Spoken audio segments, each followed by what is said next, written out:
This is the Star News Brief. I'm Joely Regi. The National Treasury has instituted tough measures to clip spending spree at government parastatals and instill tight budgetary discipline as realities of the tough economic times kick in.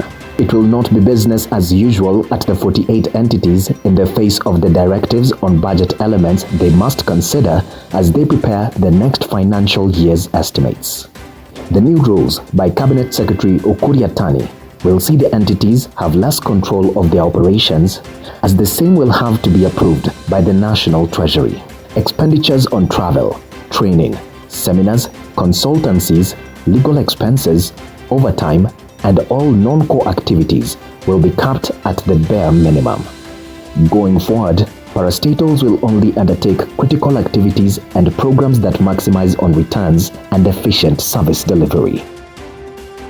Get a copy of The Star by subscribing to our e-paper for only 10 shillings by dialing star 550 star 3#.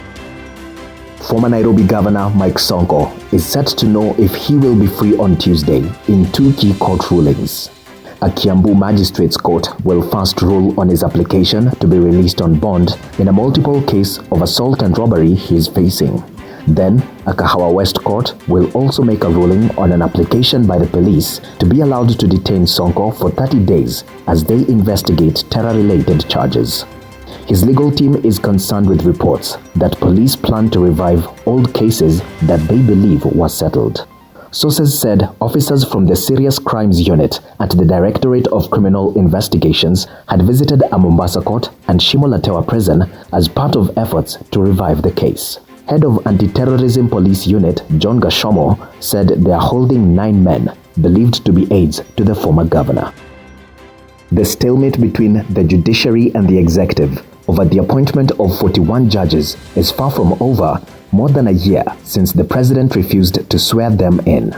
Now, President Uhuru Kenyatta wants the court to stay 2 cases filed in court challenging the move by the president not to swear in the judges. In the case, Katiba Institute has sued President Kenyatta for declining to swear into office the judges. Speaking in court on Monday, the president's lawyer, Waweru Gatonye, asked the court to stay the case pending the determination of the case at the Court of Appeal. In the appeal, the Attorney General has challenged the judgment by the High Court that declared that the president's decision not to appoint 41 judges as unreasonable and unconstitutional. The Senate and the National Assembly have started republishing at least 40 bills that were introduced without the concurrence of the 2 houses. This is in line with a court order that there must be concurrence between the speakers of the bicameral parliament before any bill is processed. The Star has learned that the National Assembly has so far republished at least 28 bills, with the Senate republishing 12 proposed laws that they originated and tabled without consensus.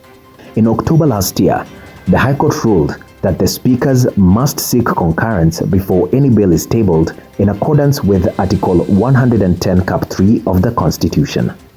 The court went ahead to nullify 24 pieces of legislation that were passed by the National Assembly without the input of the Senate. The Nairobi Metropolitan Services has launched machines to sweep streets in the Central Business District. The machines will be deployed every night to clean up streets, replacing the labor-intensive system. Sweepers who have been working on the streets will be deployed elsewhere. According to a statement by the Directorate of Environment, the machines will operate from 9 p.m. along Harambee, Kenyatta, and Moi Avenues. They will also be deployed at Tomboya, Standard, Mamangina, Kimathi, and Mwindimbengu streets. The sweeper machine has the ability to sweep up to 2.5 meters with a functional system that picks garbage into the container within the truck. Get a copy of The Star by subscribing to our e-paper for only 10 shillings by dialing star 550 star 3#.